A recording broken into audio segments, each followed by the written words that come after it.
আমার যে বাড়ি ছিল পুরাটা বাড়ি রে আমি আল্লাহ তাআলার কোরআন শিক্ষা কেন্দ্র বানায় ফেললাম। আমি একটা ইবাদতখানা বানাইলাম। এই ইবাদতখানা বানাইয়া আমি নিজে নিজে ইবাদত করতে লাগলাম।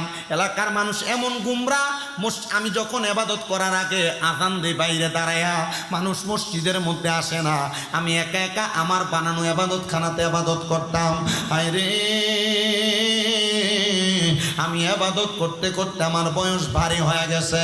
সাইদ ইবনে মুসাইয়াব বলে সে যখন দান করার মতো কোনো মানুষ পায় না, সে যখন ইন্তেকাল হঠাৎ করে ফেলল, ইন্তেকালের আগে তো একটা ইবাদতখানা বানাইছেন, একটা কোরআন শিক্ষা কেন্দ্র বানাইছেন।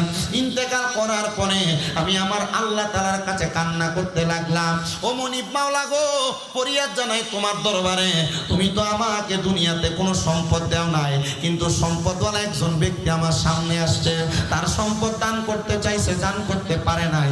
আমি তাকে পরামর্শ দিয়েছি ইবাদতখানা বানানোর জন্য, আমি তাকে পরামর্শ দিয়েছি কোরআন শিক্ষা কেন্দ্র তৈরি করার জন্য। আল্লাহ তোমার নবী না বলেছে দুনিয়াতে কোনো মানুষ যদি কোনো মানুষের জন্য কোরআন শিক্ষার একটা বাগান তৈরি করে দিয়া দেয়, ওই ব্যক্তিটা নাকি তোমার হাবিবের সাথে জান্নাতে যাবে। ও আল্লাহ, সে যে ইন্তেকাল করেছে তার মরার পরে তার কবরের অবস্থা আমি জানতে চাই। এবার আমার হাবিব মুহাম্মদুর রাসূলুল্লাহর ওই উম্মত সাইদ ইবনে মুসাইয়াব বলে রে, আমি 2 রাকাত নফল নামাজ পড়লাম।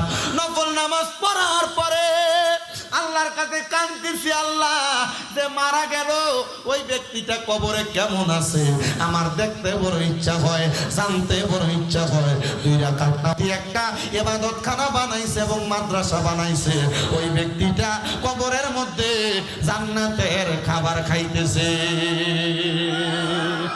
জান্নাতের কি খাইতেছে? জান্নাতের খাবার খাইতেছে।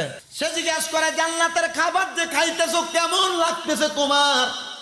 আরে জান্নাতের খাবার আমার কাছে ভালো লাগবে না কেন? এই খাবারের মাধ্যমে আল্লাহ তাআলা আমার সিনাটাকে ভরপুর করেছে।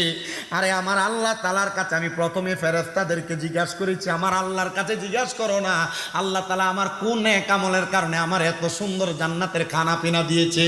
উনি ডাক দিয়ে বলে, অন্য কোনো নেক আমল না রে, অন্য কোনো নেক আমল না। তুমি যে মানুষকে দুনিয়ার জমিনে ইবাদত করার একটা প্রতিষ্ঠানে করে দিয়ে আসছো, ইবাদত করার একটা জায়গা তৈরি করে দিয়ে আসছো, আল্লাহ তাআলা এই জন্য তোমার খাবারের ব্যবস্থা করে দিয়েছে। শুধু তাই না, যখন কিয়ামত হয়ে যাবে এরপর তোমাকে রাসূল পাকের সাথে একই জান্নাতের মধ্যে রাখা হবে। এই আমার আজকে অনন্তপুর এলাকার ভাই বাবারা, পর্দার অন্তরালের মা বোনেরা, আপনারা বলেন আমরা তো আল্লাহর বান্দা, রাসূল পাকের উম্মত, আমরার মনটা ওই নবীর সাথে জান্নাতে যাইতে মনে চাই কি চায় না?